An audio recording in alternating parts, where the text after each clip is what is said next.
Hey there, today we'll be discussing this question from the graph playlist that is 54201 matrix from Leetcode card, and all the other problems of the other Ds have already been uploaded. Please do check those videos out. It will be helpful to you and me as well. So, coming on to the question, given a m cross n binary matrix MAT, return the distance of the nearest zero for each cell. The distance between two adjacent cells is 1. So, the question statement, let's understand this properly with this example right here. So, they have said that we have given this matrix right here, and we need to return for every value of 1, we need to return the nearest 0 that we can find. And this question is somewhat similar to this question that we did previously, 1162, as far from land as possible. The concept used is somewhat similar, you could say. If you want, you can check that video as well. Okay, so let's understand this concept. So we can see there are many possible points we can start from.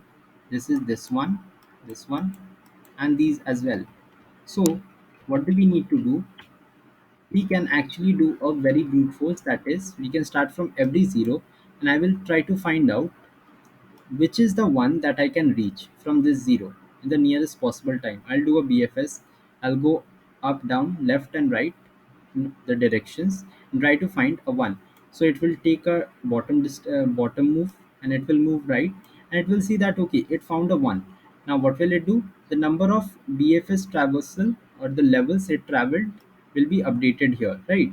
And for each of the guys we can maintain a minimum, but this will actually TLE if you do, because the constraints are pretty high. So we need to do a BFS in a much smarter way. Fine. So how do we do that? We could actually do something like we insert all the values with 0 into our queue. Why so? Let's understand this as well. If we do insertion of all the values with 0 into our queue, what will happen is that if we try to move simultaneously in all the direction these guys can possibly, we can get the number of ones in one jump or two jump or whatever the number of jumps be. So let's consider it for each and every value, then you will understand it properly. Let's just say we are onto this cell, just for an example sake. Fine. If you are in this cell, what will happen? You can jump to the left and to the right, obviously. Right, why not? Because it is out of bounds. And why above we cannot? Because we obviously have been traveling through this path. Okay, let's just consider that we have already traveled this path and this path as well. We are onto this cell. So if this path has already been traveled, we generally take a visited array in BFS, we will not travel it again. Okay, so that is why we are not going up. So we can go left and down. Fine. So now we see that while doing this, I actually encountered a 1 and 1 again. So what do? We say that okay, whatever the BFS level is right now, that will be inserted here as the number of jumps that I have taken to go or find it. So let's understand this with another example that I've actually already made with a queue example. So I'll just copy and paste this above that you'll understand it better. So this is actually the queue representation of the whole scenario that we are going through here. So let's just understand this example and you'll get everything clear. So at first, what did I say? I said that all the values with zeros that are there, let's just insert everything into the queue, and you'll understand this gradually why we are doing it. So this is the part we have where we have inserted all the values into our queue, all the zeroth guys, all the values with zero in the cells we have inserted it, and we are maintaining the indexes. Now, what can we do? As we know that we can jump on the four directions that are possibly there. We'll try to make our jumps. Now, when we try to make our jumps, we can encounter a zero or we cannot encounter a zero. That is the thing that can happen. These are the only two possibilities that can happen. In the best case, if we do find a one, what do? We will say that with only one jump, I could find a one. But if we cannot, obviously we'll just insert it into our queue. Fine. This is the logic that we'll be following in. So for all the values that we have written, I am just writing all the values where we get 1 and we sometimes we do not get 1. Okay, so I have just maintained the queue in such a manner so it is easier for you to understand. So when we do a jump from all of these values, we will find that we can go where.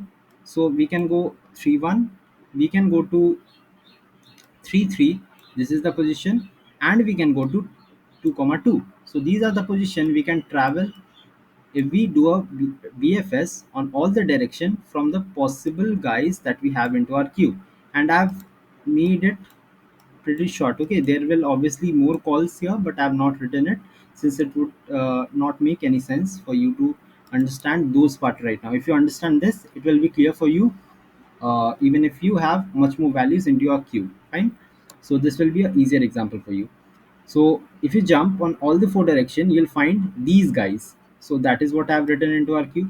And what is the number of jump that you have taken? You only took one jump, right? Simultaneously, you BFS for all the values. You see that you just took one jump in order to reach these guys. This will move to the left. This can move to the left. This can move to the bottom. This can also move to the bottom. These are only one jumps, isn't it? Because we are doing it simultaneously, not one by one. And the eraser has stopped working. Well and good. Let's just erase this part. So after this queue, what will we do? We do a BFS again. Since our queue is not empty, that is the general case that we follow on until our queue is empty. We keep doing the BFS part. And when we do a BFS for these guys, that is 3 comma 1, 3 comma 3, and 2 comma 2, I have shortened the number of positions that were present right here. So we do a BFS for these position. We see that for 3 comma 1, where can we reach? We can reach to this one. From this 3 comma 3 position, we can again reach this one. Again from this 2 comma 2, we can reach this one. And mind you, there could be a case that here could have been a 0. This could have been possible. But do we care about zeros? Obviously not. We just care about ones, isn't it? So what do? If we find a 1 from any of these levels, if we encounter a 1, what do? We say that, okay, I did how many jumps? Previously I did one jump, and now I'm doing another jump to reach this one right here. And that is where you just mark that value or mark that cell to the number of jumps you took in order to reach it. Fine. So this is the whole scenario that we will be looking on to while our coding part also. So this will be the value that you need to return. This is the queue that you that this is the matrix that you need to return. And at the end of the day, just everything will just get empty, and we'll just come out of the loop, and we just return this matrix that is right here. Now let's get on to the code part. But if you still have any doubt, anything that you saw regarding explaining it, please do ask me in the comments. I'll be explaining that part as well. So coming on to the code, I'll just shrink this part. Okay, so this part right here, we have created a visitor array, a typical visitor array that we use in BFS. And what do we say? We say that we will iterate on all the values or the whole matrix, and we'll push into our queue. What? We'll just push into our queue all the values that are having zeros, all the cells that are having zero. After that, I've created an answer array that is what we need to return here, since the return type is vector of vector. After that, what do? We do a normal BFS that we are doing. And this is the jump variable that we are maintaining right here. Fine. So this will keep track of the levels. So all the guys that are present there. So if I have something in my queue, what do we say? I will be jumping. If there are some values in my queue, they all will jump together to the left, right, top and down in one move. Again, some values will come into our queue. Again, these guys will jump in together only in the second move. So this is the value that will actually be our answer. Okay, after that, we are going on till the queue is empty, and then we are just popping out the values. We are iterating on the four directions, and the coordinates have been written here. And if you do not understand this, please do check out the playlist. You'll understand why we are using dxdy. That is the thing. And then we are just checking out that if it is in the bounds or not. And the bound check has been done here. That means, are we inside the matrix or we are going out of the matrix, because we cannot go out of the matrix, right? And we also need to check that if the cell has already been visited or not. If the cell has already been visited, why do we need to even go there, right? After that, we just check that if the matrix, that is, while we are traveling, we see that here we have a 1. What do we need to do? We need to update the value, right? So that is when we update it in our answer variable, that is, we took these many jumps in order to come here. Otherwise, we just push it into our queue and mark it as visited, and at the end of the day just return the answer, and that will be it for this one. So this is the whole code, and it will be in the description link as well, the first link. Please do check that out, and I've already submitted this, so no worry about that.